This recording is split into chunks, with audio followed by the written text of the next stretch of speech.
The first ambassador of Islam, Mus'ab ibn Umair, was once a rich young man in Makkah. People knew him for two things: his fine clothes and his strong perfume. So when he embraced Islam, it was quite surprising. After all, what would he gain from leaving his luxurious life? What truth could be worth giving up one's wealth and status for? However, this is exactly what Mus'ab bin Omair did. He didn't just abandon his old life because he thought Islam was the right path. He actually became the first teacher and ambassador of Islam to Medina. It was a tough mission. He was to teach people about a new religion while they had already judged it based on the actions of some Muslims who had just left Mecca. So how did he do it? How did he convince entire clans to accept Islam? Well, we'll find out in today's episode of our series, Stories of the Pious Predecessors. Welcome to the channel. When the Prophet Muhammad Sallallahu Alaihi Washington Salam migrated to Medina, he started receiving delegations from different clans there. Each clan wanted to know what Islam was and how it differed from their own beliefs. This gave the Muslims an opportunity to spread the message of Islam to the people of Medina, but who would be their representative? Who was knowledgeable enough about Islam to teach others and could speak eloquently and represent the Muslims well? The answer came in the form of Mus'ab ibn Umair, a young man who had just become Muslim but had a lot of potential. He was the son of a well-known family in Makkah, but his father was not very religious. So Mus'ab spent most of his early life away from the worship of Allah Almighty. He used to spend time with friends, enjoying worldly pleasures. He liked to dress well and smell nice. In fact, people of Mecca knew him for his fine clothes and strong perfume. However, after he learned the basics of Islam, everything changed. He abandoned his old life and started calling people to Islam with sincerity and patience. Although Mus'ab had left his former life, there were those who still called him by his old name, Abu Jahl. When he heard that, he said, "Call me Mus'ab, for there is no goodness in my heart any longer." After he accepted Islam, he began reading the Quran. He recited and memorized Surat al-Fatiha so often that it became the last thing he recited before he died. He also memorized many other verses from the Quran, which he would recite when teaching others about Islam. One day, the Prophet Sallallahu Alaihi Washington Salam said, "Whoever teaches a good deed, he and he who does it will have a share in its reward." Hearing that, Mus'ab went to the Ansar, a clan in Medina, and taught them Surat al-Fatiha from the Quran. They accepted Islam immediately. Then he went to the other clans and taught them about Islam until he had spread the message in the whole of Medina. It wasn't easy, though. Some people rejected Islam and even tortured Muslims who tried to convert them. Once Mus'ab was reciting the Quran in public when some men approached him. They started beating him and pulling his hair until it fell out. But still he continued reciting the Quran. Then they took him to the Kaaba and ordered him to stop. He refused, so they beat him again until he fainted. However, when he regained consciousness, he continued reciting the Quran. Those who tortured him said, "You will not leave off reciting the book."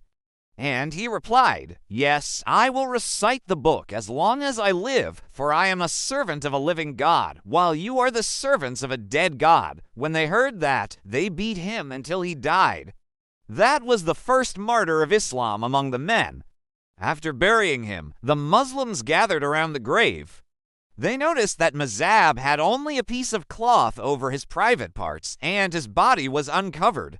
So they took some soil and covered his body with it. Although he had been killed for Islam, the Muslims couldn't save him from being buried without proper clothing.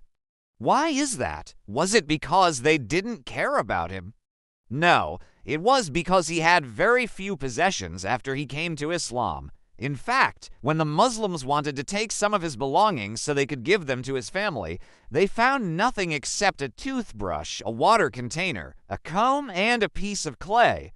From this story, we learn that Mus'ab dedicated himself to spreading the message of Islam and chose to live a simple life. He didn't accumulate wealth or property after he became Muslim because he focused on his mission. When he was sent to Madinah, he didn't hesitate even though it meant leaving his comfort and luxury in Makkah. He also didn't compromise on the truth in order to please people. Rather, he remained steadfast in the face of persecution, knowing that his reward was with Allah. So what can we learn from the story of Mus'ab? First, we learn the importance of being steadfast in the face of persecution. Mus'ab didn't allow the torture he faced to stop him from spreading the message of Islam. Second, we learn that we should prioritize the worship of Allah over our own comfort and luxury. Mus'ab didn't hesitate to abandon his luxurious life in Makkah when he was called to spread Islam in Medina. Third, we learn that we should be ready to make sacrifices for the sake of Allah. Musa did not care about his own possessions when he dedicated himself to teaching Islam to the people of Medina.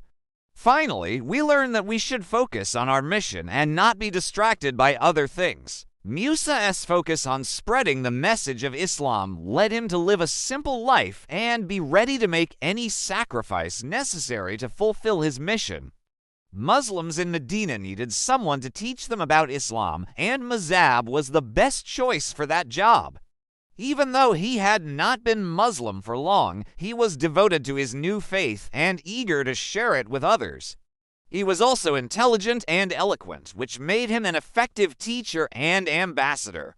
During his time in Medina, Mus'ab became known for his wisdom and piety. He was often called upon to settle disputes and guide those who were confused about Islamic teachings. One day, two men came to the Prophet ﷺ asking for advice on how to deal with a third man who had wronged them. The Prophet ﷺ told them to ask Mus'ab, for he is the most knowledgeable among us in religious matters. So they went to Mus'ab and explained their problem. He listened to them patiently and then gave them sound advice based on Islamic principles. The two men were grateful for Mus'ab's help and went back to the Prophet ﷺ, thanking him for directing them to the right person. Another time, a woman came to the Prophet ﷺ asking for guidance on how to treat her husband who had become Muslim and started praying. She said that she did not want to pray because she did not see any benefit in it. The Prophet ﷺ smiled and said, "Do you know who can benefit you?" He then took the woman to Mus'ab and asked him to advise her. So Mus'ab spoke to her kindly and explained to her the importance of prayer. He told her about the rewards of those who pray and how it is a means of getting closer to Allah. He also promised to help her if she had any difficulties with it. The woman listened attentively and decided to start praying after that. As you can see, Mus'ab's wisdom and piety made him a respected member of the Muslim community in Medina. He was not only a great teacher and ambassador, but also a role model for Muslims to follow. His dedication to Islam and his willingness to serve his community are qualities that we should all strive for. In conclusion, Mus'ab ibn Umair was a remarkable individual who dedicated his life to the worship of Allah.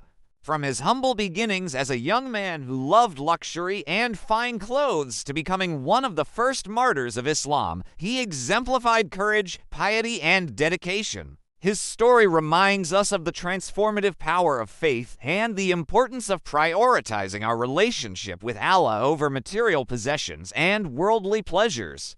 May Allah Almighty grant us the strength and determination to follow in the footsteps of Mus'ab and other pious predecessors. As we continue to learn from their examples, we will be able to deepen our faith and become better Muslims. If you like this episode, you may also like another episode about Abdullah bin Madid, who was known as the man with the treasure of knowledge. He was one of the great scholars of the early Muslim community and was known for his vast knowledge of the Quran and Hadith. If you haven't watched it yet, watch it now. Thank you for watching. Subscribe to our channel for more videos like this. And don't forget to like, comment, and share. Until next time, stay tuned.